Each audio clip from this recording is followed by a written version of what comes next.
Yeah, great. So thank you all for having me here because we are not so long members of the Fedora community. We jumped the train a few years ago, and it turned out to be full of opportunities we didn't expect, actually. And first of all, also let me apologize to all of you who have been to Open Repositories Conference because I used this presentation I had there as a core of my 2 days presentation. So if you already seen some slides, sorry for that, but anything didn't change so much since Open Repositories. So it was a good start for me to use it. What I will be speaking about today is how we use Fedora as a component of our repository, which is built for the purposes of archaeology in Czech Republic. I'm David Novák, and I'm based at the Institute of Archaeology of the Czech Academy of Science in Prague. What we are doing is all covered by the umbrella of so-called Archaeological Information System of the Czech Republic, which is large research infrastructure listed on the national roadmap, which is actually operated by two separate institutes of archaeology of the Czech Academy of Sciences. One where I work, and the second one is based in Brno. The infrastructure itself is really relatively large team of people. It provides different kinds of data services. It runs its own hardware facilities. It develops its own software applications, and of course, it's some hub for know-how, different collaborations, both on national and international level. We are developing some standards which are applied in the field of archaeology in Czech Republic, and also develop different methodologies to work with our solutions and different things which are available around. In practice, what we basically do is that we provide some digital workflows to handle the basic responsibilities which are put onto the institutions working in the field of archaeology in Czech Republic. This involves all the developers which are announcing their projects into our systems, also archaeologists who are conducting the field work and then doing some reporting to us. We also work with heritage managers who curate their data sets in our systems, and also collaborate with the curators outside the archaeological information system. And of course, we provide some data and tools to general public. The basic goal of our infrastructure is to archive data on archaeological fieldwork. So this is why I'm here, and why the Fedora is so much important for us as one of the tools involved, or components involved in the whole system. All the other points are basically about the other stuff I already mentioned. That it is very much also related to the community we built and some standards and strategies we are trying to introduce. If I mention what data we have, it's actually hundreds of thousands of individual records of fieldwork projects and related fieldwork events, which are describing the history of the Czech landscape and how it was researched in past through archaeological fieldwork. What is important is that all those records are accompanied by the wide variety of documentations and data sets of different kinds. The main core of the data are formed by the reports and different documentation like photographs, mapping, maps, planning documentation, and so on. But there are, of course, also some digital born documents or data sets which we are gradually incorporating into the system. Uh, all of that, actually, what I will be speaking about is not like built yesterday, because the institutes were created in 1919, and since that they are acquiring and creating data. Of course, it was long run since then to up to today. But the decision to somehow implement Fedora into our systems was made in 2022, based on some Fedora workshops and some meetings at the Open Repositories Conference. And it happened actually in practice this year, when in July we migrated into a new solution and put it into the public run in August. What also should be mentioned is that it was not all about the change we made this year. Was not all about the Fedora. It was very like comprehensive change in the whole infrastructure and the services we provide. The original structure, which was already very complex, was somehow harmonized and simplified to employ different tools and to better handle the internal data pipelines which we have to process and provide data. The core of our system is made up of three components, which is the main one is called Archaeological Map of the Czech Republic, which is actually a database and the system for managing the data ingestion. Then there is a digital archive, which serves as a discovery service and interface for the users to browse our data and get them out of the system. And of course, there is some also machine accessibility so we have some APIs which are offered to harvest what we have in the archaeological map of the Czech Republic. If we take a quick look at how it looks like, this is the screenshot from the archaeological map of the Czech Republic interface. This one is the interface of the digital archive, and this third one is some example of the data in the API. There are plenty of other services we offer, but I won't mention them much in this presentation because it's not directly related with what I will be talking now about. So how archaeological map works? It is a Django-based web application which use PostgreSQL database to store the metadata or the data. It's really the line between is very blurry. So let's say all the data is stored in the PostgreSQL database except for the data files, which are stored directly in Fedora. What we actually do is that we are transferring all the metadata and all the data from the PostgreSQL database also to Fedora to make archival packages complete. And for that, we use the XSD transformation to make XML files, which are stored together with the data in the Fedora itself. So if I go into bigger detail a bit, this is again the interface itself, which is built on Django.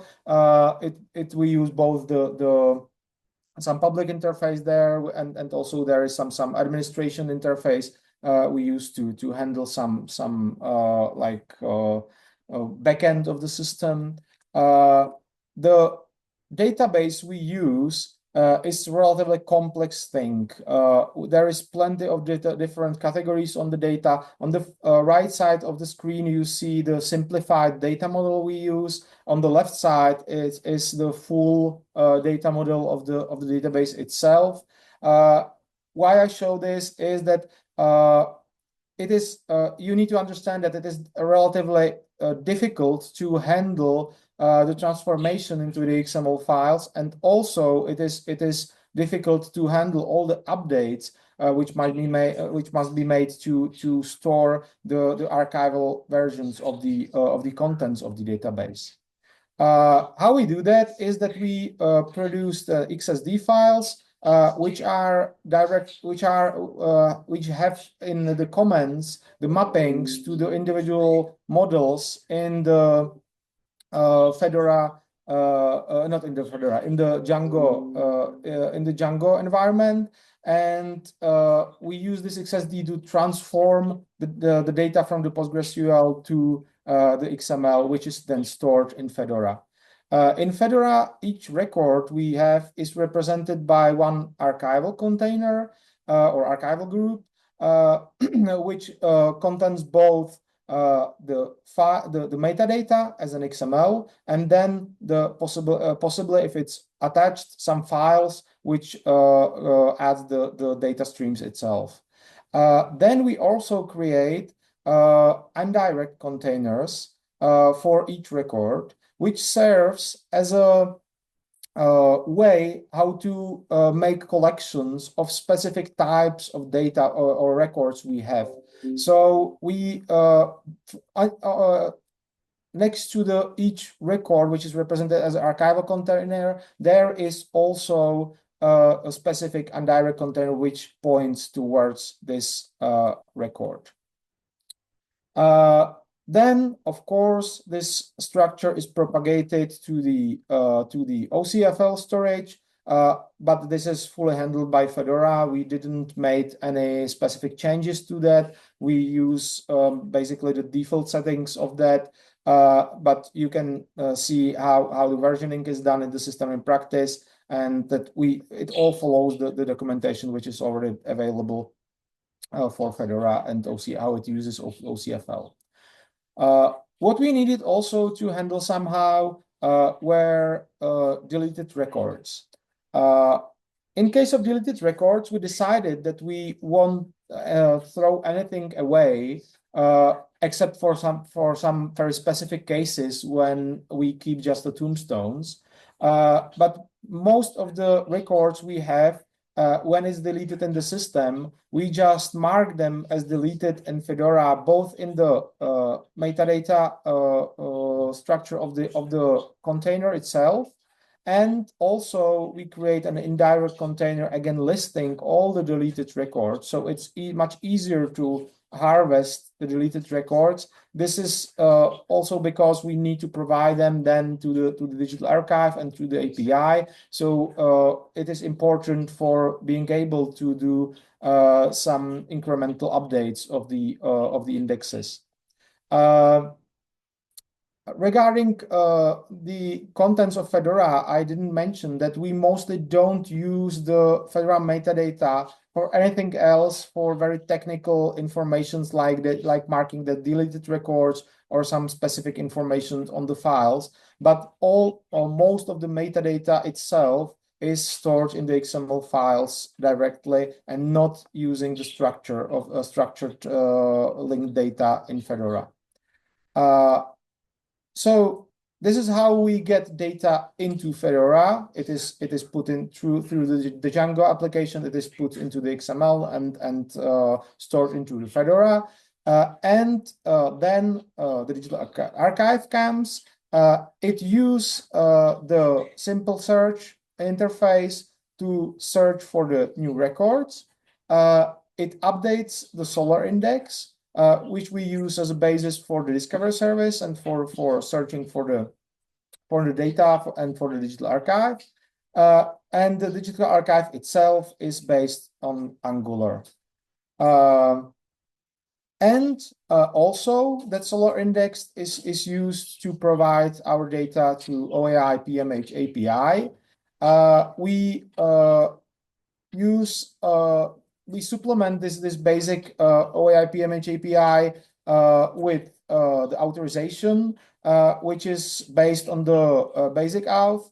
it works the way that you use basic HTTP authorization to log in as a user, and then it influences and filters out what you directly get from the API, because there are sometimes some sensitive data which cannot be provided publicly.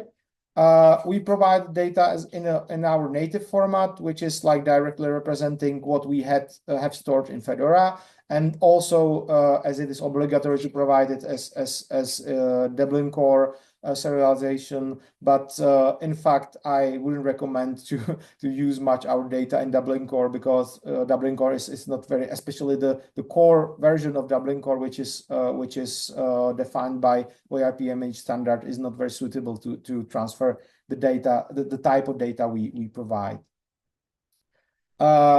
If we speak about the contents of what we have in our system, actually it's now about 900,000 of records in the individual archival groups, which are form of the XML metadata files, and then the files as data streams itself, which are attached to these records.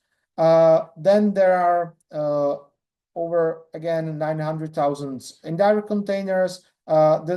The discrepancy between the numbers is given also, especially by the fact that there are also indirect containers for those deleted records. So some records which might be deleted are represented twice in the indirect containers, because they stays in the original pointer, and also the new is created.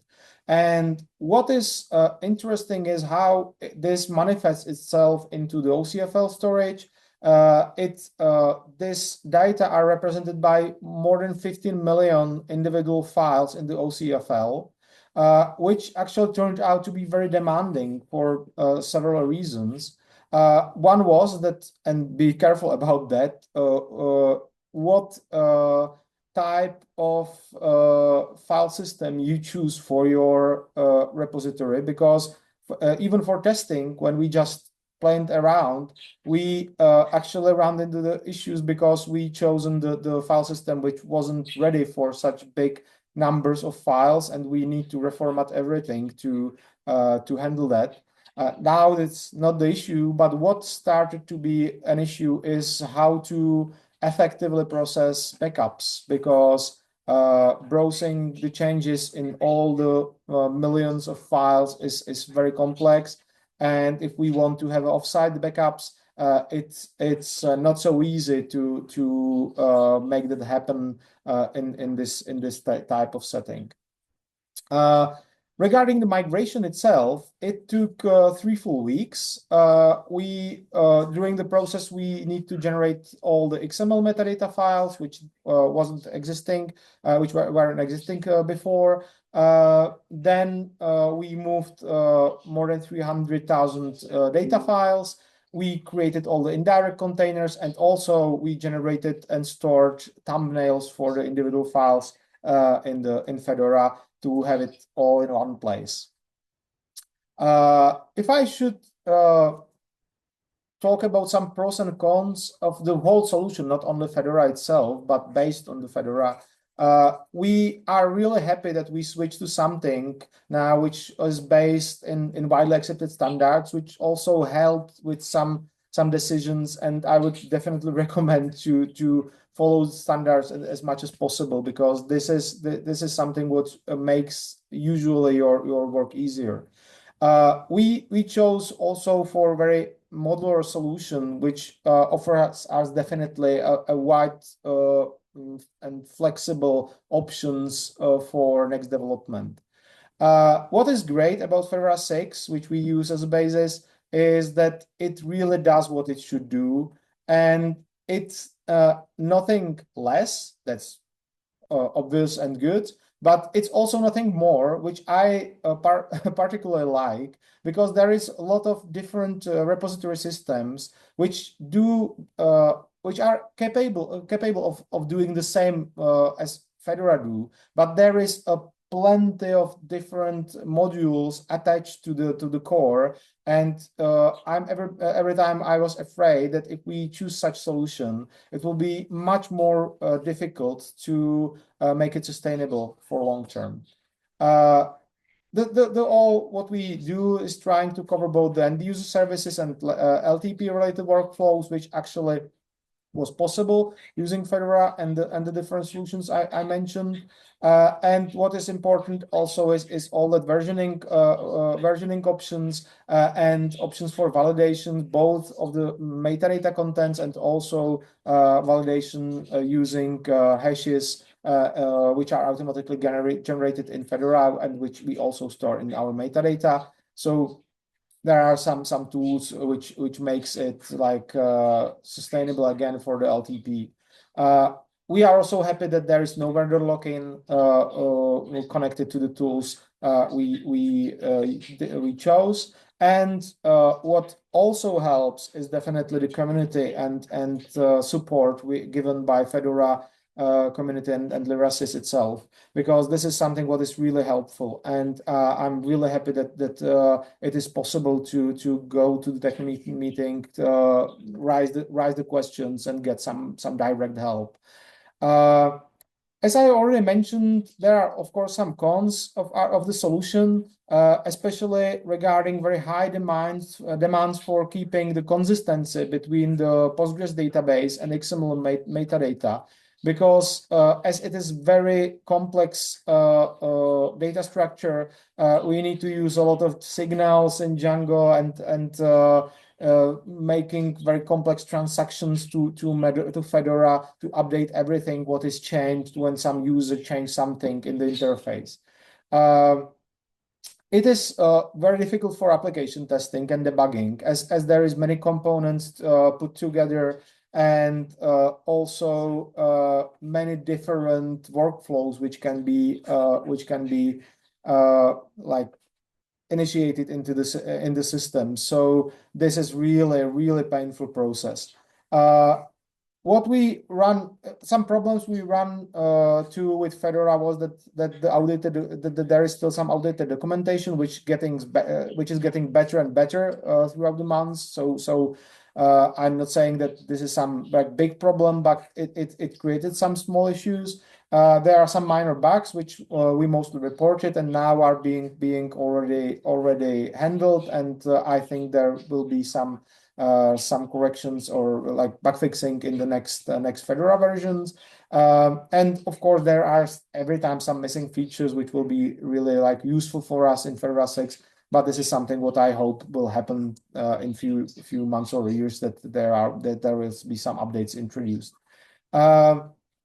We know that it's very difficult also to orchestrate everything together and monitor it how it works, but we handle that, and I think now after 2 months of the public production run, it's working, and we are able to cope with the bugs and everything what might happen in the system.